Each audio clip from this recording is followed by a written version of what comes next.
Why are so many franchises failing? And today I'm going to tell you the three reasons why the modern franchise is failing and what you can do instead for your business or your niche if you're a coach.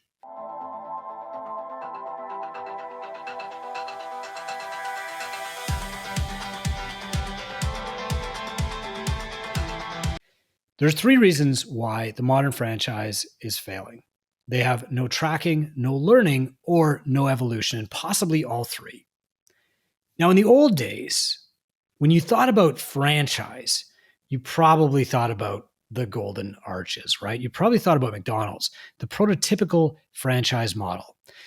Someone who wanted to be an entrepreneur, create wealth for themselves, have some freedom, but who really didn't want to take the risk of starting from scratch with their own ideas that might not work, would invest in a franchise like McDonald's.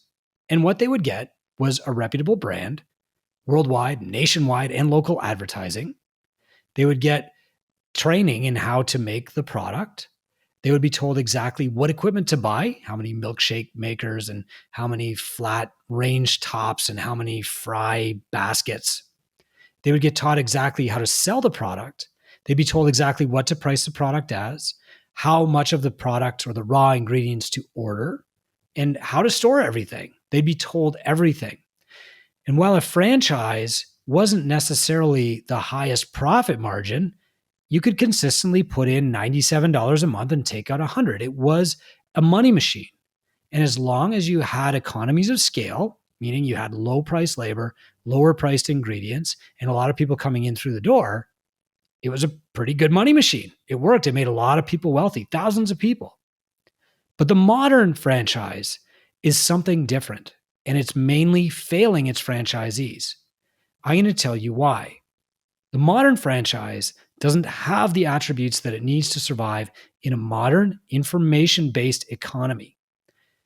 I'm going to talk about examples in each of these categories, but I work with franchisees in the fitness space, in the rent-to-own space, in the self-storage space, and also in the restoration space. And so I'm going to share stories from each one to illustrate the three things that franchises need to do if they're going to survive and serve their franchisees better.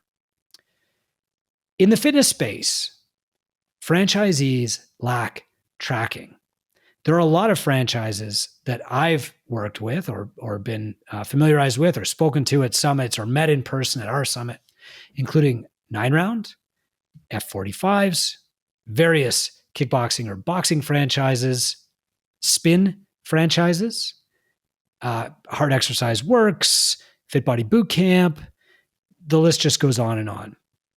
What these all have in common is that the franchise mostly makes their money by selling new franchises.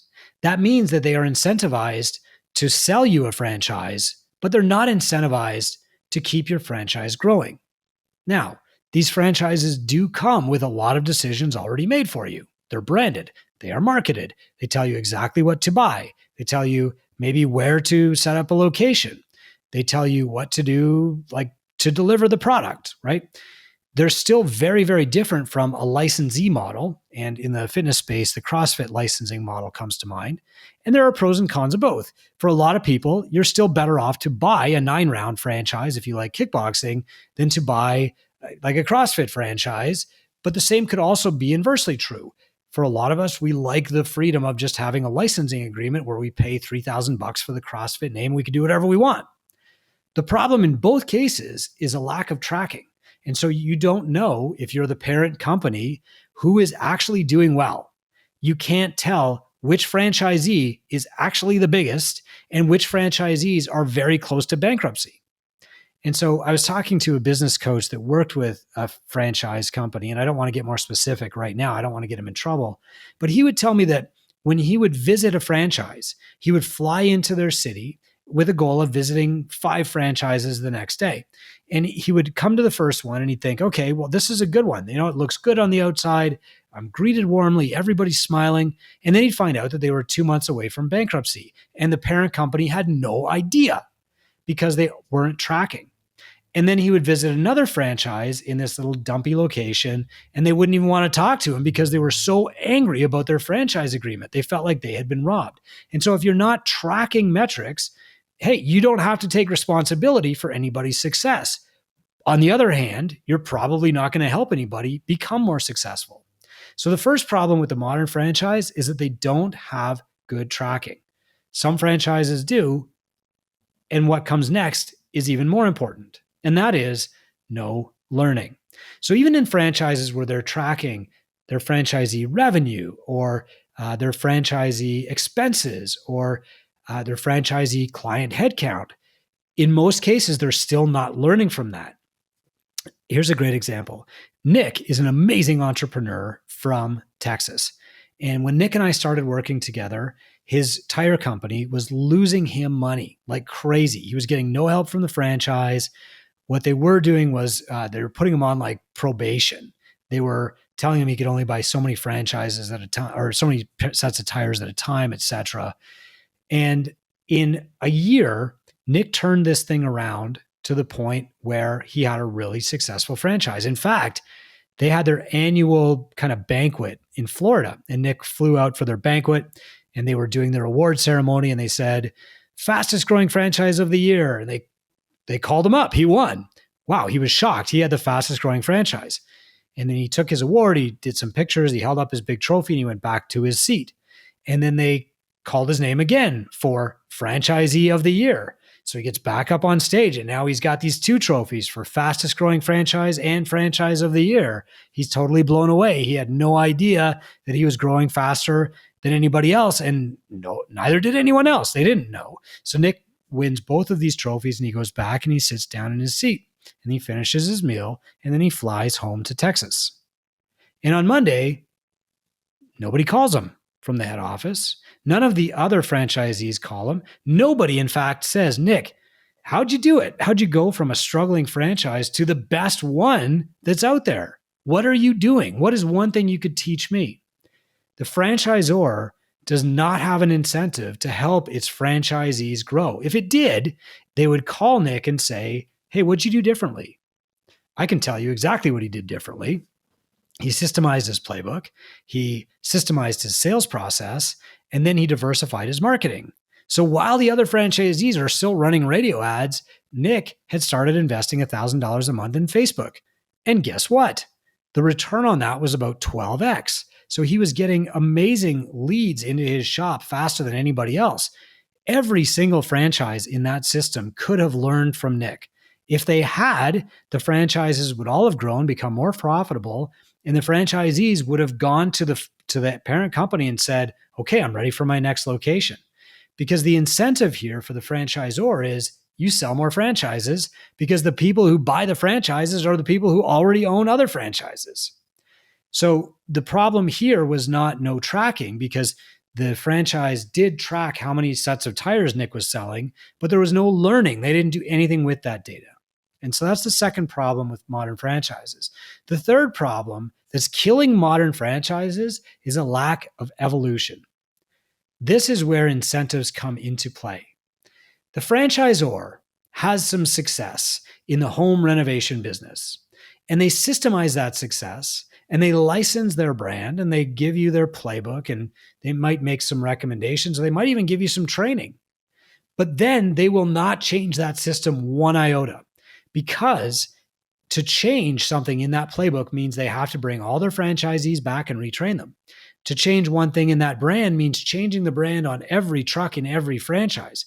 Change, evolution, is costly.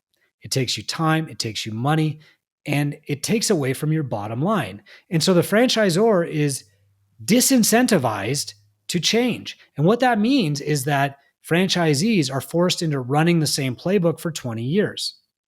One good example of this is the taxi industry. If you think of your local cab company, every one of their local cabs was like a franchise. And so the drivers would show up for work, they would get in the cab, they would wait for the local operator to call them up and say, hey, you've got a fare at the airport. And they drive out to the airport.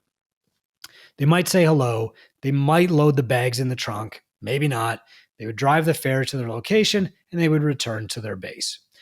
And there was no incentive for the driver to keep the cab clean and smelling fresh. There was no incentive for them to help the passenger with their luggage. There was no incentive for them to give the passenger a bottle of water or provide them with another great experience. Then Uber came along. Uber is a completely different type of franchise that allows the driver or franchisee, if you will, to create a custom experience for the client. Now, people might call this disruption, but it's really just evolution. If you are stuck in a fixed model, a company that is in the next phase of evolution will disrupt your company. They will break you, and you will still be wanting to stick in your fixed model. And this is what's killing a lot of franchises right now is they just cannot adapt quickly enough because it costs them money. Their entire model is set up to resist change, to deliver with consistency, to do it exactly the same way every time for 30 years. And when something new comes along, it is a threat to their franchise model. What can you do instead? You've been listening to this now for 11 minutes, and you're probably asking yourself, Chris, I don't want a franchise. Now I'm not sure that I want to. What do I do? If you're a business coach like me, what you do is you start at the tracking stage. Years ago, when I was working for CrossFit and most of our gyms at that time were CrossFit gyms, I took a trip out to CrossFit HQ and I said, guys, you don't have to tell me how to run my gym. I'm an affiliate. I love being a licensee. I love the freedom to do it any way that I want. But it would really help me out if you would just track some data. Tracking data would mean that I know who I should be listening to, like who the best gyms are, who's faking it, because even back then there were people faking it, what the average is, so that I know, am I doing better or worse than anybody else? And then maybe I would know who to contact to figure out how to do it better. All you got to do is track. You don't have to tell me. You don't have to make recommendations. All you got to do is track the metrics. Even just track how many clients does the average CrossFit gym has, and that's something, right? And we were out to breakfast, and the CEO and the COO were both there. And the COO, Bruce, at the time said, Chris, that's a great idea. We're never going to do it, but you can. And so I got really mad, and I went back to the hotel room and I stomped around for a day. And then I realized that in this crisis was a great opportunity for me. And so I started asking myself, how can I track this data? Now, we do this every year. It costs me about $250,000, and I've invested well over $1 million into apps to track this data.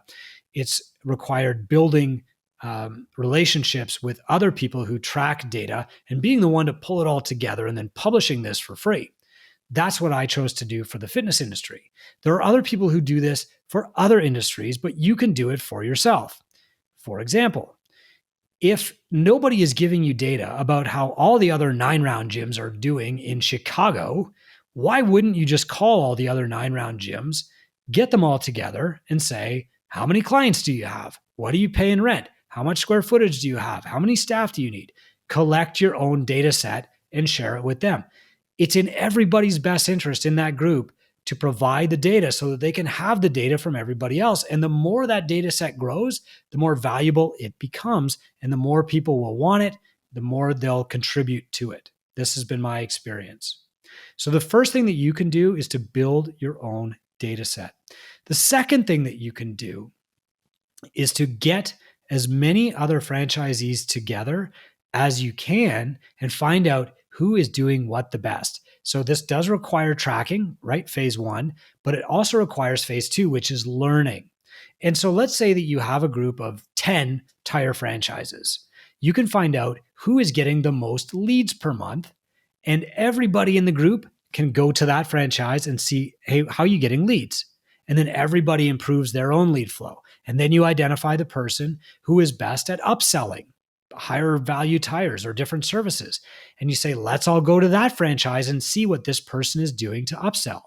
And then everybody takes that lesson back and everybody improves their franchise by 10%. And then you ask yourself, who is getting the most recurring customers, or who's getting the most referrals, etc.? Who's getting the fewest defaults on this financing?